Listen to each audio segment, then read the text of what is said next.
Hi, I'm Khalid Bryan, real estate broker with Bryan Orange Group LLC in Fort Lauderdale, Florida.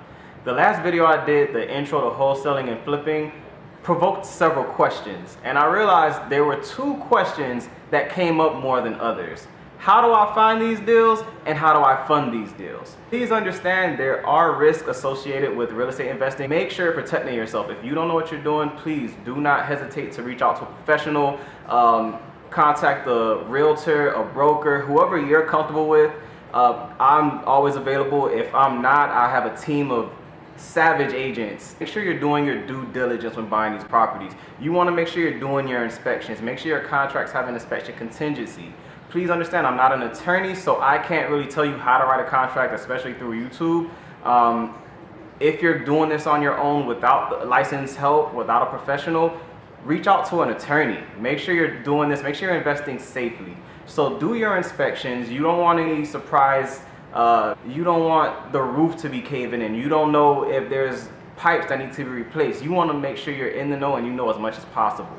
If you're buying a property that's rented out, review the leases. You want to check the rent rolls. Ask the owner during your inspection, can I review the last 6 months of rent deposits? Make sure they're paying on time, because you're going to be inheriting this property, you're going to be inheriting these tenants, and you're going to be inheriting these risks. In addition to that, if it's in an association like a condo, a townhouse, check the bylaws, please. The last thing you want to do is buy a property you're expecting to rent it out just to find out the association has a restriction that you can't rent it for the first 2 years of ownership.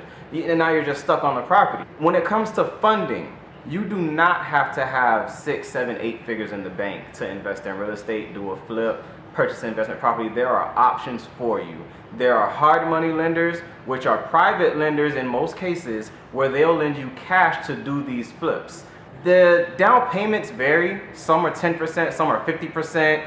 Every hard money lender is going to have different terms. There's no set interest rate. There's no set down payment. Now, when it comes to finding good deals with a lot of potential for you to gain some type of income or profit, you really want to think to look where the competition isn't, okay? So if you're coming to a realtor asking about our listings, you really have to remember, if a seller hires me to sell their property, I'm doing everything I can to get top dollar. We're going to review the comps together. We're going to re-review the comps in a couple of weeks if it's even still on the market. We just want to protect that market value. So our goal really isn't to just let it off in the fastest time, especially if they've come to me, because that's just what we do. So you really want to ideally look off market, unless the property's on market and maybe it's a certain condition where you couldn't get traditional financing and it kind of only appeals to really investors. I mean, there are certain people who purchase their primary homes with cash, but in that instance, it's more so an investment property. When it comes to finding off-market properties, the first thing to do is really just look around your surroundings. In the book, The Alchemist, I'm not sure if you've read it, so just to briefly go in it, when he was going through the castle, trying not to drop the egg off the spoon, he still dropped the egg, but he came back and didn't realize any of the beauty of the castle. He didn't even notice what was going on around him.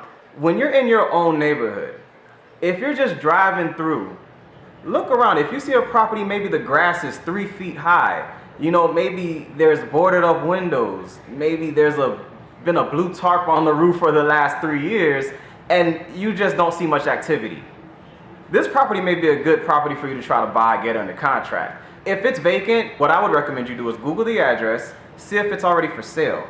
If it's not listed, you can check local tax records. So what you want to do is, let's just say it's in Broward County or Dade County or Palm Beach County. You would go to Google Broward County property appraiser, Dade County property appraiser, or Palm Beach County property appraiser. These are the tax websites. If you search the property here, it will show you pretty much basic information on what you would need to know. Who the owner is, the owner's mailing address. If it's other than the property, meaning this is an absentee owner, this is a good opportunity for you. Another tip for finding these properties is, if you ever come across a for sale by owner sign, I personally just pull over and call that number on the sign.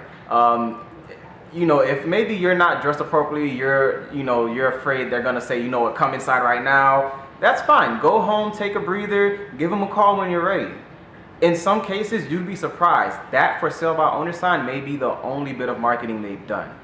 So what does that mean for you? That means low competition. If you have any further questions or would like to pursue anything I've said today, give me a call. We'll set up a meeting and we'll figure out a way to work together and come up with the best strategy to achieve your investment goals. Until next week, I'm Khalid Bryan.